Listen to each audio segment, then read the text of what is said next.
Joe. Cameron, nice to meet you, man. We appreciate you bringing your Gladiator over here to the AEV booth at Overland of America. Joe, we're kind of wanting to highlight some of the vehicles of people that are attending this that have some AEV products on it, and it's just always great to see our product out in the field. We deal with a lot of our vendors, but to see people actually out and using it and bringing it to events is really cool. It's really rewarding for us. Joe's got our Bora beadlock wheels. These wheels are beadlock capable. You can mount them without the beadlocks or just a protection ring, or actually as a beadlock, how he has them mounted. He's also got the high capacity springs, which is a 3-inch spring. Super ideal if you have a Wrangler or a Gladiator and you want to have a lot of weight added to your vehicle, say an average of at least 400, 500, 600 pounds or more. You really need to get you a high capacity spring. There's just not a lot out on the market for that. So we felt like it was a need to make something that's still frequency tuned like an AEV spring, but that's going to be able to handle more compression, so you're not getting that weird drag in the rear. So how do you like the way that your suspension drives? I'm probably sitting at between 1,000 and 1,500 pounds in additional gear with the deck toolbox system. You can see the stance. Yeah. And I also pull a... Yeah, it's nice. There's no rake. I also pull a 20-foot. Yeah. I also pull a 20-foot camper with this rig. That's awesome. So there's a lot of weight on it right now with the tent, the rack. There's several hundred pounds of tools in the deck system and other camping gear and auxiliary batteries. That's a lot of weight. It's easily between 1,000 and 1,500 pounds of additional weight that we're carrying no problem. How's it drive? Drives like it did when it was new. That's awesome. I want to come around here and look. So he's got the Bilstein 5100 AEV frequency tune springs, and then the Bilstein shocks. 50,000 miles. The key with what we're doing is we're tuning them on all four corners, according to the weight, and we take into consideration things like what size tire, what engine type's going to be in it, and a lot of other things, because the weight, the difference in weights changes the frequency of vibrations that travels through the vehicle. So it's key if you can try to dial that in, and we work with Bilstein. Bilstein's great to help us kind of really dial that in and try to get it to where it's going to absorb, so that you have sort of a predictive frequency of the way your shocks and springs move up and down. It's progressive rate springs or triple rate springs.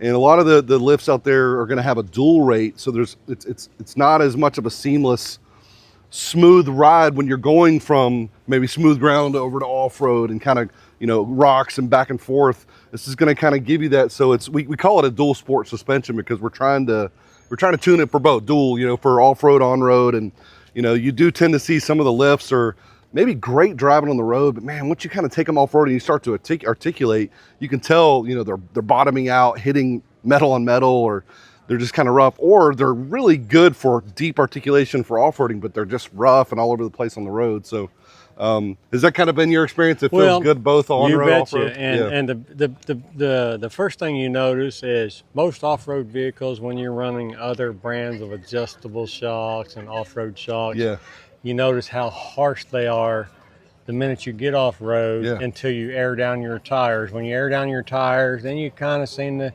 smooth out things. But with this lift here, you've got that same feeling the minute you get off-road. It is soft. Yeah. The minute you get off-road, it's like you aired your tires down. And then when you wind up airing down, that's a bonus. It's a very pleasing ride all day long on the trail when you're beating around with this lift. That's awesome, man. That's super satisfying when we get to hear the public. I think a lot of times when we talk about how we're designing these things and how it's going to perform, I know there's some people that think a lot of it's sales pitch, but then when we actually, you see the customers who experience it, we're really trying to fill needs that we feel like are in the, whether it's our bumpers, building a stronger bumper, a bumper that holds up against rust and dings and scratches and scuffs and dents, or brush guards that are really going to hold up if you hit a deer or hit a rock. We're trying to do things that make these vehicles more capable, but we don't want to do anything that makes it, degrades the factory quality. That's sometimes, some of the parts out there, it's like it's good for a certain application, but you might lose payload or towing, or you might, it might not hold up to rust as well as the factory, or it might, just might not quite have a great fitment, and you got to trim stuff and do all kinds of stuff to sort of make it work. So we're trying to fit in with the OE design and fitment, but just kind of improve what we can, you know. And like with drive our lifts, one, and you'll own one. I that's guarantee awesome. it. We You appreciate drive it. one, you'll own one. Well, you know, like you and I were talking about, I think we were talking about yesterday about control arms, and a lot of these kits, they're replacing the factory control arms, which is just really not necessary. Yeah. You can, and there's nothing really inherently wrong with doing it, but the factory control arms are so substantial. If you take a look at these, I mean, the steel in your factory control arms is a pretty substantial, and it's really rare to really hit that. And so it has our geometry bracket that, you know, when you lift your vehicle, your control arms are going to go up with the vehicle, and it's going to give it, you know, your instant center, your dipping and your rocking is bad. And so we bring that back down with our geometry bracket, retaining the factory control arms, and just one less item we don't have to charge you for. Yeah. You know, we don't have to replace it just to replace it.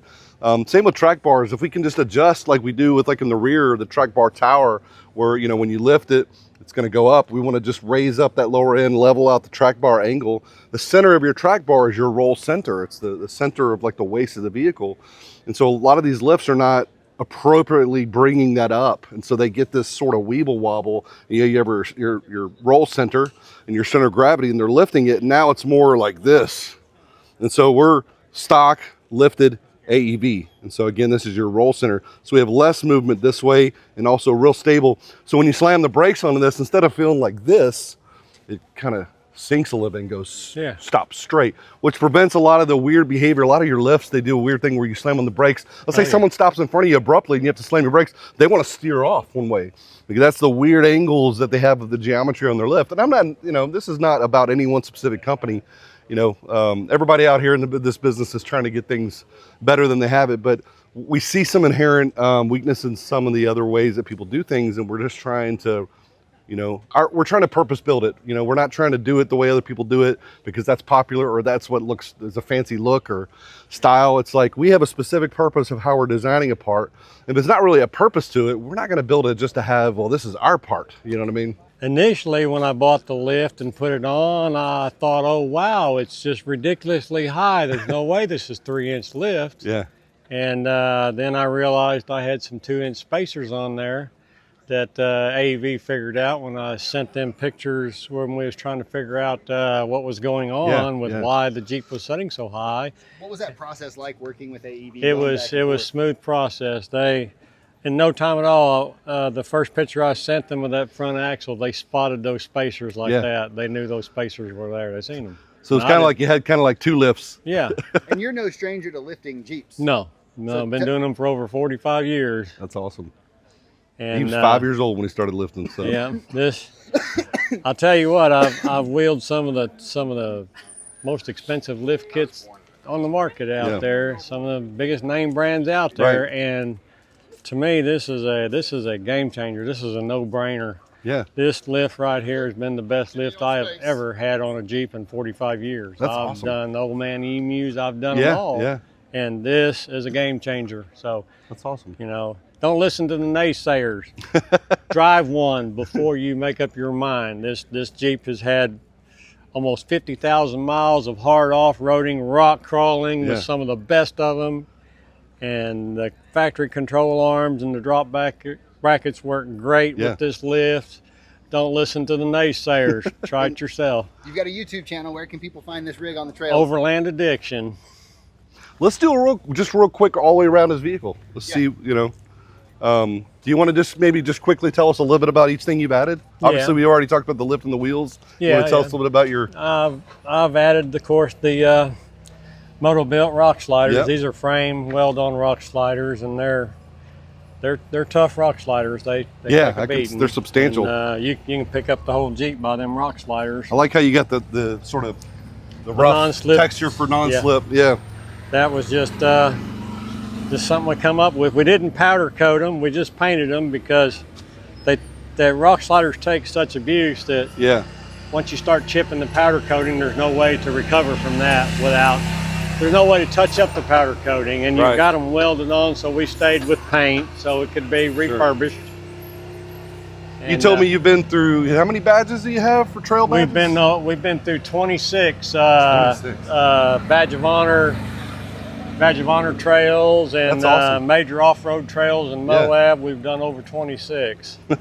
That's impressive. For anything from steel bender to Hell's Gate. Got some love poison rubbing here on spider. the on the rear bumper. Yeah, this what happens, man. This was Great American Crawl at Crossbar Ranch, where that bumper got That's dented. cool. I like the full Gladiator block wording on the rear.